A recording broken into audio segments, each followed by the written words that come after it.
Hello guys, welcome back to my channel. In today's video we are going to talk about two setups. The one is a full frame setup. It's A7C is as a body of this setup, and the second setup is APS-C setup, and the body will be Sony A6700, and as a lenses I will use for full frame setup. It will be 24 to 70 f2.8 G Master from Sony, and as a APS-C setup I will use Sony 16 to 55 f2.8 G lens, and I'm going to check some kind of all-around performance for these two setups. And from the beginning, let's start around some colors only straight out of the camera. And as you can see, the full frame setup on the right side has a little bit more saturation and more contrast just straight of the camera. And what about chromatic aberration things? At least it was very hard to find for me any kind of chromatic aberration in any place of the shot. So at the blue sky and the tree elements, I didn't find any chromatic aberration in here. If we take a look on the white clouds, I also didn't find any thing about chromatic aberration, even and also around the blue and white and the tree also I can't find anything about chromatic aberration. And the test why I'm doing it is because we may see it like all around setups, and I want to check which one gives you better performance. And please let me know how do you think about these setups. Maybe you already use one, and right now we are comparing focal length of these two setups. And as we can see, you can punch in a little bit more, around 15% more with APS-C setup.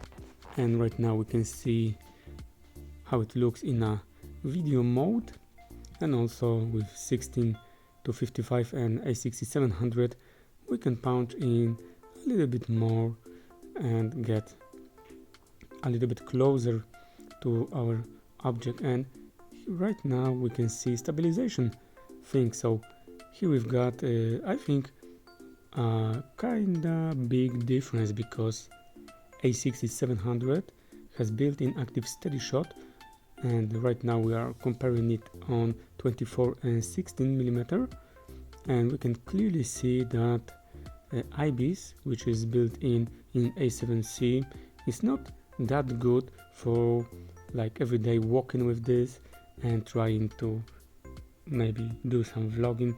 So we can see kind of a lot of jittering. I was trying to walk in as steady as possible, and right now on the A6700 and active steady shot we can see that is very smooth. We have no jitters in here, and it's almost looking like a gimbal. So that's a huge point for A6700 and 16 to 55. And right now let's take a look more on the thing like standing still and making just little moves with the camera when handhelds in a handheld situation. So in this moment we see both IBIS of the camera, and on the right side in this moment we can see active steady shot. We can see a little bit of crop also because of active steady shot. It's around 10% crop, and we can see then that it's a little bit better in that kind of situation. But A7C in this very still situation, not moving too much, only a little bit with handheld, it's kind of good working also. So we have to mention it that this IBIS from A7C is not so useless at all. So,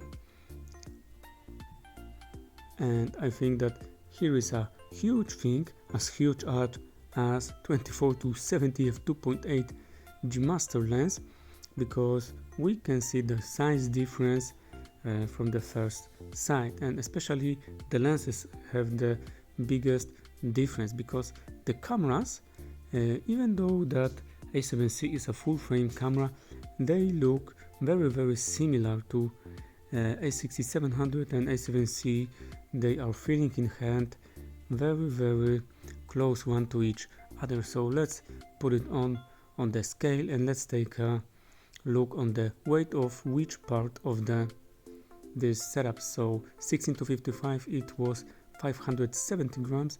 Right now 24 to 70 f2.8 G master lens, it's a huge 927 grams, so it's almost 400 grams more than 16 to 55. And what about A6700? It's 421 grams, as you can see right now.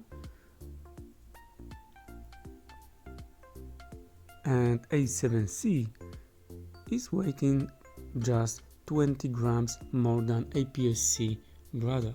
So we know all the parts. So right now let's take a look on the whole setups. We've got 1367 grams for the full frame setup, and on the APS-C setup we've got like 942 grams, so it's at least 400 grams difference. Is it huge? Is it not huge for you? Is it 400 grams matter for you when you are walking around whole day? Let me know in the comment section, how do you think about this difference? Okay, and let's go to the cherry point of this video. So we are going to talk a little bit about sharpness, and on the right side we can see the APS-C setup, and on the left side we can see the full frame setup.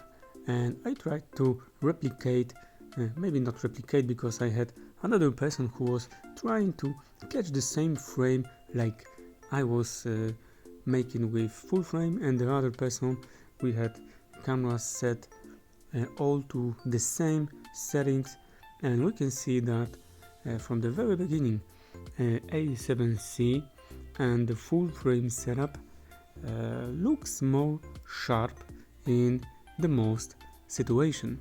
Right now we are on the center of the frame, and in the second we will go to the left side of the frame, and I think that we can also right here see the more clear image on the A7C. Right now here we can also see more details on the A7C, but here is an interesting situation, because on the bottom of the frame I think that I see a little bit more details on the APS-C body. And here we have got another example, clear situation for me. I think more sharpness on the A7C, I see more contrast, and the image is more clear at all from the center to the edge of the frame. And here we've got, I think that the most clear difference on this huge wall, that A7C gives us much more details. We've got much contrast, and the images are just sharper. And right now here is this shot was taken at 35 millimeters, and we can see full frame. Once again, more details in the dark parts of the image, so clear winner. Right now we can see the minimum focus distance of both lenses, and I think that it's not a huge thing, it's not too much to talking about, because they are similar on the white side and similar on the telephoto side. So just to show you that they are similar, and we have nothing to talk about more. So the second very important thing is bokeh, of course. I put 45mm on the APS-C because it is equivalent of 70mm. On the full frame we can see that full frame gives us much more bokeh, of course, and even 55mm of the APS-C doesn't give us so much bokeh as 70mm on the full frame. So it's again clear situation that A7C gives us much bokeh. The bokeh balls, as you can see right now, are much clear, much rounder and nice looking. So in the bokeh situation, of course, we have a clear winner, and it's a full frame.